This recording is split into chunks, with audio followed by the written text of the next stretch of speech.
اس کائنات میں سب سے افضل شخص کون ہے؟ سب سے اچھی ڈیوٹی کون سی ہے؟ سب سے سونی نوکری کون سی ہے؟ کہتے ہیں کہ فلاں نوکری بہت اچھی ہے، فلاں کاروبار بہت اچھا ہے، فلاں جگہ پیسہ بہت ہے، فلاں شعبے میں عزت بڑی ہے. لیکن آؤ حضور سے پوچھتے ہیں سب سے افضل کون ہے، سب سے اشرف کون ہے؟ تو میرے حضور نے فرمایا خیرکم من تعلم القرآن وعلمہ، تم میں سب سے افضل وہ ہے جو قرآن سیکھتا ہے اور اوروں کو سکھاتا ہے. سب سے اشرف، سب سے اچھی نوکری، سب سے اچھا کام، سب سے بہتر وظیفہ اس کا ہے جو قرآن خود بھی سیکھتا ہے اور اوروں کو بھی سکھاتا ہے. تو اس کتاب سے جڑ جاؤ، اس کتاب سے وابستگی اختیار کرو. جس رات کے دامن میں قرآن نازل ہو وہ رات تو افضل ہو، وہ رات تو 1000 مہینے سے اشرف ہو. اللہ اکبر. تو پھر مجھے بتاؤ کہ جو قرآن کو اپنی روح میں بسا لے، جو اپنے اعمال کو قرآن کی تعلیمات کے تابع کر دے، جو اپنے دنوں کو قرآن کے اجالوں میں گزارے، اپنی راتوں کو قرآن کی تلاوت میں بسر کرے، دن کی تنہائی میں اور رات کے اجالوں میں قرآن پڑھے، بتاؤ وہ کتنا اشرف ہوگا. اس لیے میرے اور آپ کے آقا و مولا نے فرمایا راتوں کی تنہائیوں میں اٹھ اٹھ کے قرآن پڑھا کرو اور قرآن پڑھتے ہوئے رویا کرو، اور اگر رونا نہ آئے تو رونے کی کوشش کیا کرو. کوشش کیا کرو، رقت پیدا ہو جائے تمہیں قرآن کی تلاوت کرتے کرتے. حضرت داتا گنج بخش علی حجویری علیہ رحمہ سے ایک مرید نے کہا حضرت اگر رونے کی کوشش کریں پھر بھی رونا نہ آئے، فرمایا پھر اپنے مقدر پہ رویا کرو. تم اتنے سنگ دل ہو گئے ہو کہ تمہاری آنکھیں آنسوں کا خراج نہیں دیتی ہیں. تو اس کتاب کے ساتھ جڑ جاؤ، تعلق کو مضبوط کر لو، اور اس کتاب سے وابستگی تمہیں دنیا آخرت کی بہتری کی ضمانت فراہم کرے گی. اور یہ کتاب زندہ ہے، اس کا پیغام کبھی فرسودہ نہیں ہوا، اس کا پیغام کبھی پرانا نہیں ہوا. ہر دور کے تقاضوں سے یہ کتاب ہم آہنگ ہے، اور یہ کتاب ہر شخص کی ضرورت کی کفالت کرتی ہے. اور پھر اللہ نے اس کو اتنا آسان کیا ہے، اتنا جامع بنایا ہے کہ ہر طبقہ زندگی کے شخص کے لیے قرآن کافی ہے، ہر شخص کی ضرورت کا کفیل ہے.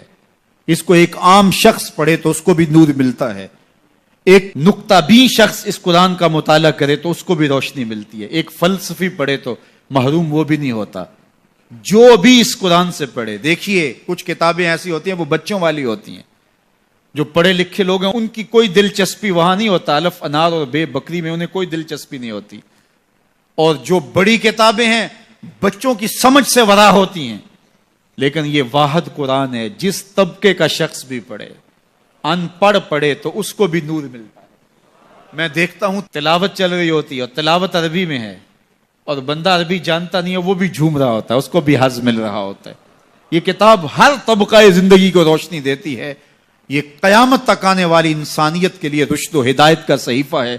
اس کتاب سے جڑ جانے سے بلندیاں نصیب ہوتی ہیں. جس رات کو یہ کتاب اترے وہ رات تو لیلۃ القدر کہلائے.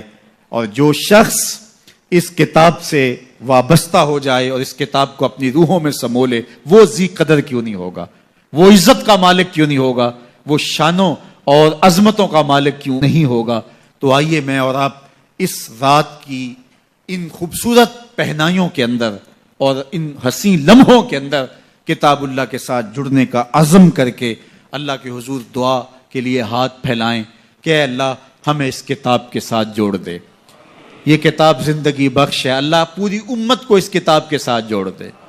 اقبال کہتے ہیں فاش می گوئم آنکھ در دل مزمرست، این کتابیں نیز چیزیں دیگرست. جو میرے اندر چیز چھپی ہوئی ہے اس کو کھل کے اگر بتاؤں، یہ کتاب نہیں، یہ کوئی اور ہی شے ہے. یہ زندگی بدل شے ہے، یہ حیات ساز کتاب ہے، یہ زندگی کو روشنی اور اجالوں سے بھر دینے والی کتاب ہے، یہ پستیوں سے اٹھا کے بلندیوں تک پہنچانے والی کتاب ہے. اس کا حرف حرف روشنی ہے، اس کا لفظ لفظ اجالا ہے. یہ زندگی کو زندگی کا حقیقی نور دینے والی کتاب ہے. اس سے جڑنے والے کبھی محروم نہیں ہوتے، سرخرو اور سربلند ہوتے ہیں. اللہ ہمیں اس کتاب رحمت سے جڑنے کی اور جڑے رہنے کی توفیق عطا فرما، اور اس امت کو اس کتاب کے ساتھ وابستگی اللہ نصیب کرے. اس ویڈیو کو شیئر ضرور کیجئے، ہو سکتا ہے آپ کے ایک شیئر سے یہ بات کسی کے دل میں اتر جائے.